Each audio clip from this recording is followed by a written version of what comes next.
Welcome to a timeless tale of kindness and magic. This is the story of Cinderella, as told by the brothers Grimm. Long ago, a pious woman fell ill. She called her only daughter to her bedside and told her to always be good and kind. Cinderella planted a hazel twig on her mother's grave. Her tears watered it until it grew into a beautiful, shimmering tree. But soon, a new stepmother arrived with her two daughters. They were beautiful in face, but black and ugly at heart. They took away her fine clothes and made her work from dawn till dusk. She slept in the cinders, and so they called her Cinderella. One day, the king announced a grand 3-day festival. Every beautiful girl in the land was invited so the prince might choose a bride. The stepmother mocked her. "You, covered in dust, want to go to the ball? First, pick these lentils from the ashes in 2 hours." Cinderella went to the window and called, "All you little birds under heaven, come and help me. The good into the pot, the bad into the crop." 2 white doves flew in, followed by all the birds of the air. Peck, peck, peck. They finished the task in no time at all. Though the task was done, the stepmother still refused. "You have no clothes and cannot dance. You would only bring us shame."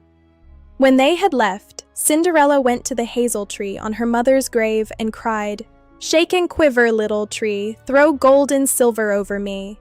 The bird threw down a dress of gold and silver, and slippers embroidered with silk and silver. She was more beautiful than any queen. At the ball, the prince would dance with no one else. He held her hand and said, "She is my partner." As night fell, she had to leave. The prince tried to follow, but she escaped him, disappearing into the pigeon house. The next evening, the tree gave her a gown even more beautiful than the first. Again, the prince danced only with her. Once more, she fled at nightfall. She climbed a pear tree to hide, leaving the prince searching in the shadows.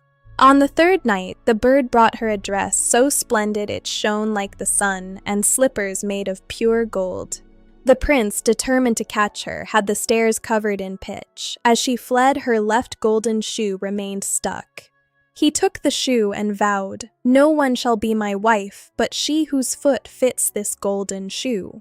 The eldest sister tried the shoe, but her toe was too big. Her mother said, "Cut the toe off. When you are queen, you will not need to walk." But as they passed the hazel tree, the doves cried, "Turn and look! There is blood in the shoe. The shoe is too small. The true bride is still behind." The second sister cut off a piece of her heel to fit the shoe. Again, the prince was deceived until the doves sang their warning once more. The prince asked, "Is there no other girl?" Cinderella came forward, washed her face, and sat upon a stool to try the shoe. It fitted as if it had been grown for her foot. When she stood up, the prince recognized her as the beautiful stranger.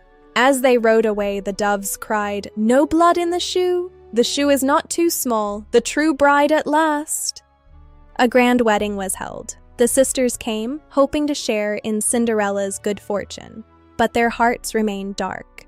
For their wickedness and falsehood, the doves punished them. They were left to wander in darkness for the rest of their days. And so, Cinderella lived in peace and happiness, for her kindness had truly blossomed into a royal life. The news of the true bride spread like wildfire throughout the land. From the highest towers to the humblest cottages, the people cheered for the girl who had risen from the ashes. Cinderella never forgot the hazel tree or the mother who had guided her. Her story became a legend, a reminder that goodness and perseverance can overcome any shadow. Thank you for watching this story of the true Cinderella. May you always stay good and kind. The end.